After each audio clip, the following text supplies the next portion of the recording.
What's up, YouTube? It's your boy JP's on the keys, and it's too easy about the video today. Man, oversimplified.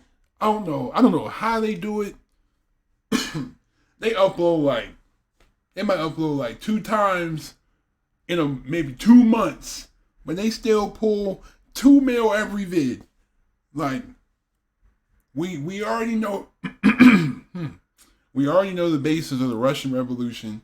Obviously, the citizens basically overthrew the government and made a democracy / like with elected officials, and then they sunk. Then later on, Cold War and communism, and then the dissolvement of the USSR and all that later on. Hold on, let me get some water. My throat is dry. As you know, we did watch Epic Histories telling of the Russian Revolution, but we have Oversimplified, who has 2 parts. So maybe he might go more in depth. Maybe we can learn a little. Maybe we can learn a little bit more than we already know about the Russian Revolution. But before we watch this video, leave a like and hit that subscribe button. You know what I'm saying? We about to hit 8,000. You know what I'm saying? Road to 10K pretty soon. But thank you though. This video was made possible by NordVPN. Click on the link in the description below to get an amazing 68% off a 2-year plan. Also, commemorating the weirdest bromance in history. Get your new character pins and Russian Revolution merch available now. Link down below. Hey Jimmy, it's the 1800s, an exciting time to be alive. Why don't you get out there and explore the world? Gee whiz, Mom, thanks. This place is amazing. Where am I? Why, you're in France, my boy. Here we come up with wacky new ways of running a country. Liberty, equality, fraternity. Whoa, welcome to the United Kingdom. Here we invented the train. Whoa, aboard! Holy smokes! You're in a German factory, my friend. Here we harness fire and coal to create all these sexy lederhosen. This is incredible. I can't wait to see where I'll end up next. Where am I? You're in Russia. Have I gone back in time? No, this is just how it is. Are you a farmer? Worse. Technically, my landlord owns me, which makes me a serf. I'm scared. You should be, because I haven't eaten in 4 days, and you look pretty tasty. Hey, Jimmy, how are your travels? I hate you! Russia in the 19th century, feudal, underdeveloped, and stuck in the past. While the rest of Europe had been modernizing and improving their citizens' lives, Russia's rulers were taking a different approach. My lord, we're falling behind the rest of Europe. It's time to industrialize, give the people rights, and share your power. Russian czars had no time for pathetic ideas like liberty and modernization because they were too busy having the time of their lives. While the serfs were breaking their backs in the fields, the czars held all the power, and they didn't have to listen to anyone. Want to run the country like a backwards feudal kingdom while the rest of Europe outpaces you militarily and economically? Go right ahead. Want to keep the people uneducated so they don't get any ideas? Right. Exactly. I'm telling you, like, a lot of these countries use these tools to keep their people down. Like a lot of these third world countries, they still have autocracies and like dictatorships, and so it'll be like limits on education where women can't do certain things, and there's always certain little things to keep the lower level people lower level. You know what I'm saying? There's no like the cat like of course you've heard the caste system, whereas wherever you're born, that's where you stay. There's no improvement. There's no advancing in society. So if you were born poor, you're going to die poor. If you were born in nobility, good luck, because your life has been greatly enhanced. There's no one to stop you. Want to keep exporting grain even when there's a massive famine causing hundreds of thousands to die? That is your God-given right. While all of this was great for the Tsar, if you were literally anybody else, it probably sucked because Russia was falling behind. If they were to keep up with Europe, they'd need a strong ruler with some big ideas. Oh look, here comes one now. Hey everyone, it's me, Tsar Alexander II, and I've got some big news. I'm releasing you all from your serfdom. You're all free. Yes! Yep, I'm the best. Oh, there is one thing though. I spoke to your local lords and they weren't happy about losing all their free labor. So as a compromise, you're all gonna have to pay them back a near impossible amount of money for the next 49 years. Expect your lives to barely change. Okay, bye. Now I know what you're thinking. This Tsar Alexander II seems like a pretty cool guy. He's trying to reform the country and get Russia on the right path. Everyone must love this guy, right? Wrong. Why does one man get to decide the fate of everyone in the country? This whole system is dumb. Somebody should do something. Like what? Like, kill the Tsar. You're gonna kill the Tsar? Wasn't that what was already going on in the autocracy? Wasn't the Tsar deciding everything? So you basically go from that to, it's not too much of a difference. Well, me, no. I'm busy. I was kind of hoping you'd do it. Okay. See? The people love me. They're throwing flowers, confetti, and high-grade explosives. Okay, Nicholas, your grandfather has a mild case of being blown up by a terrorist, and he's not looking too hot. So we're gonna go say our goodbyes, okay? No, it'll be too scary for him. Nonsense, it won't be scary at all. We're just gonna say a quick goodbye. Ready? Boy, look at me.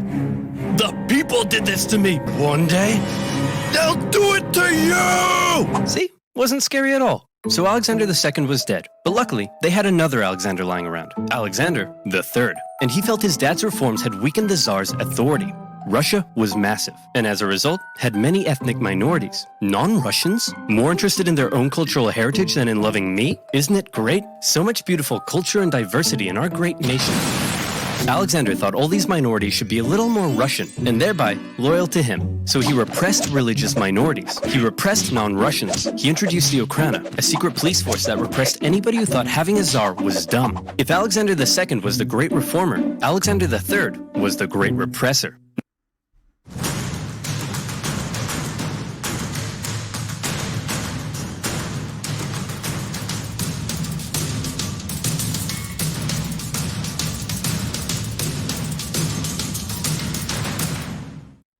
Now that's how you run a country. Hey, Dad? Ugh, great. It's my son Nicholas, who I like to call a girly girl because he's so weak and pathetic. When are you gonna grow up? You still look like a girly girl to me. But Dad, I grew a beard. Yeah, an ugly girly girl beard. If Nicholas was to one day be Tsar, he needed his dad to teach him how to run the country. But his dad instead suggested that Nicholas go somewhere else. So Nicholas went to Japan, got an edgy dragon tattoo, had his head sliced off by a policeman, and then came home. Now will you teach me how to rule? I suppose it's time. Okay, there's a lot you need to know before becoming Tsar. Uh-oh. What? I've got kidney inflammation. Oh no! Upon his father's death, a totally unprepared Nicholas II ascended to the Russian throne. He wasn't a reformer like his grandfather, nor was he a repressor like his dad. Nicholas was Nicholas. Timid, easily swayed, and more interested in doing whatever the hell this is. Or this. Or this. He wasn't ready to rule, and he himself admitted it, saying, "I'm not yet ready to be Tsar. I know nothing of the business of ruling." Bit of an awkward time to bring it up. However, Nicholas firmly believed that he was chosen by God to be Russia's big daddy. And while he doubted his ability to rule, he was gonna give it his best shot. And hey, who knows? Maybe he wouldn't be so bad after all. To get things off to a good start, Nicholas promised free pretzels and beer to a huge crowd in Moscow to celebrate his coronation. So enticing a proposition to starving peasants that the ensuing stampede left nearly 1,500 people dead. What the hell happened? We're not sure, but you're scheduled to go party with the French at 8 o'clock. Shouldn't I stay here out of respect for the people? When have Russian Tsars ever respected the people? Oh, wow, that's so terrible. That's so terrible, bro. Basically, if you're not born into riches and wealth, so your life is done. Nicholas's decision to go party with the French immediately tarnished his image. Some were calling him Nicholas the Bloody. The Tsars had been partying hard at the expense of the people for long enough. They'd emancipated the serfs, but failed to lift them out of poverty. They used their secret police to crack down on anyone who might criticize them, and they'd failed to modernize and give the people rights, something the rest of Europe had begun doing over a century ago. The rule of the Tsars was quickly becoming outdated, and more Russians began wondering if there was a better way.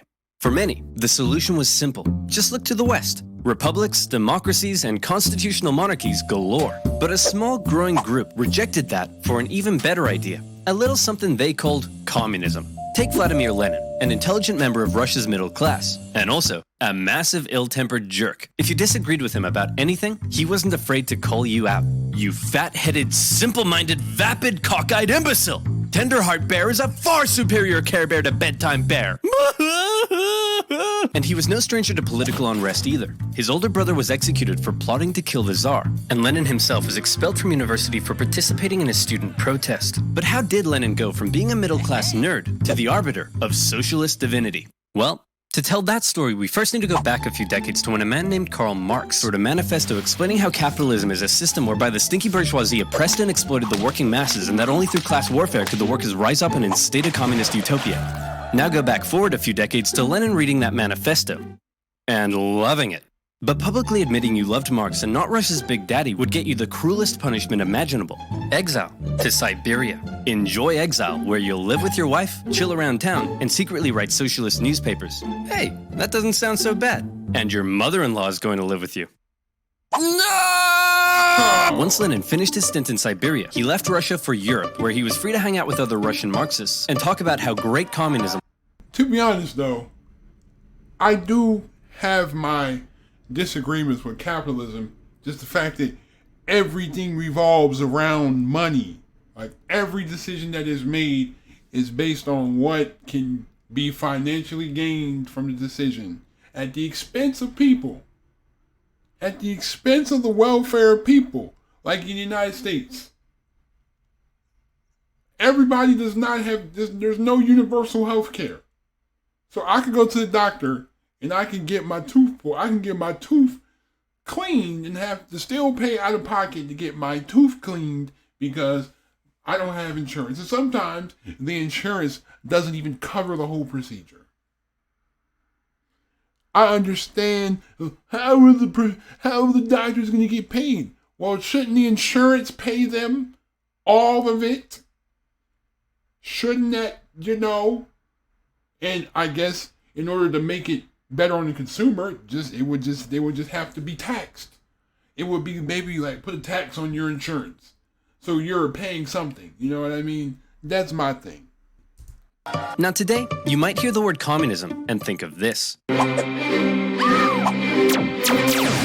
But that's not how intellectuals living under a tough czarist regime saw it. To them, communism promised a land where all were equal, where workers weren't exploited, and even people like you could get a girlfriend. So Lenin joined a party of Russian communists living in Europe, and he founded a communist newsletter that was smuggled into Russia to try to radicalize the people. However, not everyone in the Socialist Party agreed with Lenin. In fact, they disagreed with him on a lot of issues, and Lenin was so uncompromising that he caused a split in the party. During one conference, a heated debate broke out, and Lenin was unwilling to give an inch. You pig-ignorant, half-witted, fatuous morons! Cereal is a soup! Listen, Lenin, you're a smart guy, but you have no idea what you're talking about. We're out of here. All in favor of cereal being a soup? Hey, would you look at that? We're in the majority. So Lenin set up his own faction within the party he called the Majority, or Bolshevik if you're speaking Russian. And the other faction became known as the Minority, or Menshevik. And oddly, the majority were often in the minority, and the minority in the majority. The Mensheviks were less radical, whereas Lenin wanted the Bolsheviks to be loyal to him and his uncompromising ideas. And if you weren't loyal, well then you're gonna get a big brain beatdown. Mensheviks worried that Lenin's attitude could lead to a one-man dictatorship. But come on, does this guy look like a dictator to you? For now, Lenin remained in Europe, writing his socialist newspaper and impatiently awaiting an opportunity to overthrow the Tsar and bring communist utopia to Russia. Cool. A free hat. Who the heck are you? I'm definitely not a Russian secret police officer spying on Marxists. Oh crap, I don't want secret police watching me. Then you, my friend, should use NordVPN. Do you like having your identity stolen? If yes, you need therapy. If no, you need NordVPN. NordVPN has thousands of super fast servers. You'll be supporting my channel, so muchos arigatos, mon petit pois. Now where was I? Oh yeah, a timid, easily swayed czar, a massive ill-tempered jerk, impatiently awaiting a communist revolution. And revolution was coming, but not in the way Lenin thought. Back in St. Petersburg, one of the Tsar's most skilled and influential advisors knew the country finally needed to catch up with the rest of Europe. Hey Nick, we really got to industrialize, get more factories, and make some, textiles or something. Won't that change the social fabric of Russia? Maybe. Hey, isn't it past your bedtime? But I haven't had my milk and snuggles yet. Will you snuggle me? Nicholas thought modernization was boring, but he let Sergei do his thing. And do his thing he did. He borrowed some money and got Russia some sexy factories. And you know what sexy factories means. Sexy workers. Dirt poor, sexy workers. Long hours, low wages, filthy disease-ridden factories, sleep in overcrowded dormitories with all your stinky worker friends, get your arms ripped off in a freak Russian doll accident. Conditions were terrible, but wasn't about to take it lying down. They started to do what workers do best: strike. Despite Sergei's efforts, people in Russia still weren't happy. Peasants were still poor, liberals still wanted reform, and now the workers wanted better working conditions. And the problem with being an autocrat is that when everyone's unhappy, there's only one person to blame: you. The people hate me. What do I do? Ooh, I know. Why don't we find a weak and pathetic nation to go to war with? We'll win easily, and everyone will love me again. Why don't we just try treating the people better? As luck would have it, an opportunity for war was forming in the Far East. Russia wanted to expand its sphere of influence into northern China, and coincidentally, so did Japan. But Japan didn't really want war, so they proposed an idea to reduce the tension. Hey man, we'll let you do your thing in Manchuria if you let us do our thing in Korea. I don't think so. We've got the largest army in the world. What do you have? I'm the Emperor of Japan. I have a giant mecha suit. Whoa. Cool. Nicholas and the boys didn't see Japan as a threat, so they felt they could push Japan around. But little did they know Japan had been rapidly militarizing, and when they launched a surprise attack on a Russian fleet at Port Arthur, everyone was shocked. Nicholas hoped it was an opportunity to win a quick war and regain the support of the people. Nobody seriously thought a puny Asian country could defeat a European superpower, and the Russian people were filled with patriotic spunk. Hey everyone, we're at war with Japan! Hey everyone, we're losing the war. I mean, but anyway, like, you can't even really say that autocracy is the only place where this happens, because look at America. Look at democracy. A lot of the problems fall. They say, "Oh, it's Donald Trump's fault. It's Joe Biden's fault. It's such and such's fault. It's this dude's fault. It's that dude's fault." You know, this realm in general is a lot of blaming. Like nobody really ever wants to take credit for failures. Everybody wants to be, "Oh, I was the first this, so I did this." But if you failed, oh no, bro, like leave that out. The Japanese won, an embarrassing defeat for Tsar Nicholas. Russia had enough problems, but now it had been internationally humiliated. The public were outraged. Unrest increased. Nicholas needed snuggles now more than ever. The tension was rising rapidly, and Russia was on the verge of revolution. All it needed was one disaster to push it over the edge, and that disaster would come in January 1905 from an unlikely source, a handsome Orthodox priest named Father Gapon. Father Gapon was leading workers and their families to the Winter Palace, but this wasn't some violent uprising, it was a peaceful protest. They wanted to deliver a petition to Nicholas, which simply asked for more freedom and better working conditions. The protest was actually so peaceful and respectful that the Marxists thought it was a big waste of time. Hey Nicholas, some priest is leading a peaceful protest. Says here they want to give you a petition. A peaceful petitioning priest? I better get out of here. Nicholas had actually left the Winter Palace days earlier, and in his place, they brought in a truckload of troops, ordered to stop Father Gapon from reaching the palace. Hello, good sir, and long live the Tsar. Please, allow me to pass this simple petition to our dear father, Nicholas II. Good day to you too. Please, allow us to respond by opening fire. What began as a peaceful protest ended in tragedy. Imperial soldiers opened fire on the crowd. Around 200 civilians died, 800 more were wounded. All they wanted was the opportunity to ask Nicholas to improve their lives. Instead, they were met with bullets. Nicholas didn't personally order the troops to fire, but as an autocrat, he got the blame. Why would they do that though? Like, my thing is, like, why would you just, hey, I want to talk to you. Pow, I'm gonna just shoot you. What does... I don't understand the thought process behind that. The event became known as Bloody Sunday, and Nicholas's reputation plummeted. Strikes erupted across the empire. Workers' demands increased. Liberals demanded political power. Peasants demanded land. The country was out of control, and the 1905 revolution had begun. Listen, Nicholas, peasants seizing my land and murdering my family I can tolerate, but illegally chopping my wood? That's obscene! And the worse I treat my workers, the more they strike. I don't get it. Everyone relax. As long as the military is still on my side, there's nothing to worry about. Sir, the sailors are starting to mutiny. Well, my life just sucks! With Russia still losing to the Japanese, unrest was growing in the military, and some sailors had even taken to killing officers. Having the people against you was bad enough, but if the military joined in, it would be game over. To make matters worse, in October, workers and Marxists, including one Leon Trotsky, began setting up local elected councils called Soviets that coordinated strikes and supplied the workers. Sergei could see the writing on the wall. Things were going south fast, and he needed a big idea to save the Tsar. And luckily, he had just that. You see, all these angry people from different parts of society weren't really working together, meaning there was a weakness to exploit. Sergei wrote a manifesto that would give the liberals an elected assembly called the Duma. It took some convincing, but eventually, Nicholas agreed to share power and have his laws approved by an elected assembly. Hey liberals, here's your stupid manifesto. Happy now? We certainly are. But what about these guys? Aren't you gonna give them what they want? Oh, goodness no. I was just going to kill them. With the liberals satisfied, and after ending the war with Japan, the Tsar brought thousands of troops home, who then dismantled the Soviets, arrested their leaders, and crushed the peasant uprisings in the countryside. And how about that pesky parliament Nicholas had agreed to share power with? Well, he then wrote a bunch of new laws, which basically said, hey, remember that manifesto I wrote and how you guys were going to approve my laws? Slight change of plan. Actually, I'm going to do whatever the hell I want, and you guys are going to shut up. What? The people won't stand for this. People? What people?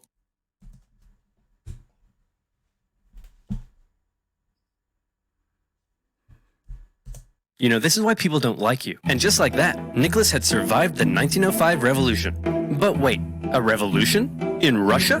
Where was Lenin? Well, Lenin and his communist pals were still in exile. He tried desperately to radicalize the uprising, but all he could do was watch. As the movements failed to organize, the liberals sold out the poor, and the Tsar outplayed the people. Furious, he believed Russia had missed a great chance for a real revolution. From now on, he felt the only way left was an armed revolution by the workers. Watching the events of 1905 unfold, Lenin learned a lot. The Tsar, however, would prove to have learned nothing. After the 1905 revolution had failed, the Tsar's new top man was Pyotr Stolypin, and he had big ideas to prevent any more chaos. Step 1, reform agriculture. This'll make the peasants love you. And step 2, we'll kill anyone who doesn't. To discourage any more revolutionary ideas, Stolypin began to crack down even harder on the Tsar's opponents, and thousands were sentenced to death. The noose even earned itself a new nickname, Stolypin's necktie. I don't get it. Oh, I see, because it goes around my neck. That's so funny. But despite the oppression, many positive reforms were also being made, and the Russian economy even began to improve. This was a problem for Lenin. If the people weren't suffering, then they wouldn't support a revolution. Oh my god. Oh wow. Just think about that. He wants the people to be in a bad situation so they'll need a way to revolutionize. He said, I don't want peace. I want calamity. I want calamity. I want people to struggle so we can revolt and we can have communism and I can be the ruler of the world. Still in exile and lacking funds, the Bolsheviks simply weren't in a position to do anything. Luckily, it was around this time that Lenin met an incredibly handsome Georgian with your second favorite historical mustache, Joseph Stalin.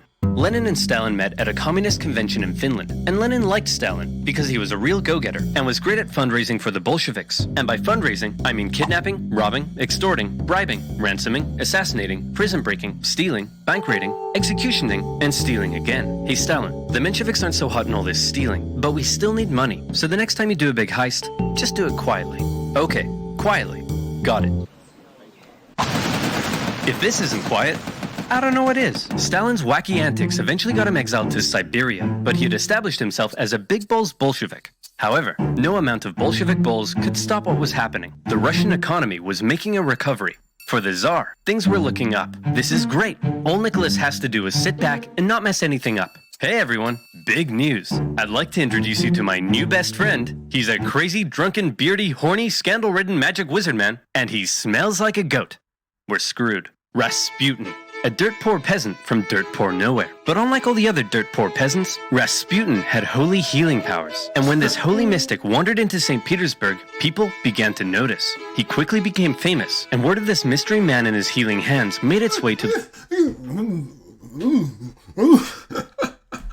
the royal palace. The appearance of a holy homeless healer was of great interest to the Tsar and his wife. As far as royals go, they weren't that inbred, but they were just inbred enough for their son Alexei to get hemophilia. Or in layman's terms, Mamma mia, that's a lot of blood! Knowing Rasputin could heal people, in 1906, Alexandra asked for Rasputin to come and see if he could cure their son. And crazy as it sounds, Rasputin did heal Alexei, possibly by taking him off his doctor-prescribed aspirin. Having seemingly done the impossible, Rasputin became very, very close to the royal family. But having a crazy homeless wizard man hanging around wasn't a good look for the Tsar, because Rasputin was freaky. Not only was he a big fan of alcohol, but he'd also throw these crazy parties with Russian nobility, where he'd and all night long, and then he'd his whole head, hypnotic eyes, and nobody knew how the goat got on the roof. Initially, the press were banned from talking about Rasputin, but eventually, the ban was lifted, and the tabloids went to town. The whole thing was a huge scandal, and everyone was freaked out that this guy was influencing the Tsar and his wife. Nicholas could have spent this period of relative peace improving his image. Instead, he spent it doing this. But as weird as the whole Rasputin thing was, so long as the economy continued to improve and the people's lives kept getting better, maybe Nick would be okay. Maybe there would be no more revolutions. Maybe this video could even end right here. Or maybe things were about to get worse. A lot worse. You see, the year is 1914, and that means it's time for World War I. Alrighty then. You know what I'm saying? I'm definitely looking forward to part 2. So yeah, like just, like I said, I like the way that they do it. I like the way that these videos are organized. You know, it's just simple, straight to the point, not so much confusing information. Anyway, thank you again for watching. But like if you enjoyed, subscribe if you are new to the channel. Don't forget to share the video wherever you share videos at. Anyways, thank you. I'm out. Peace.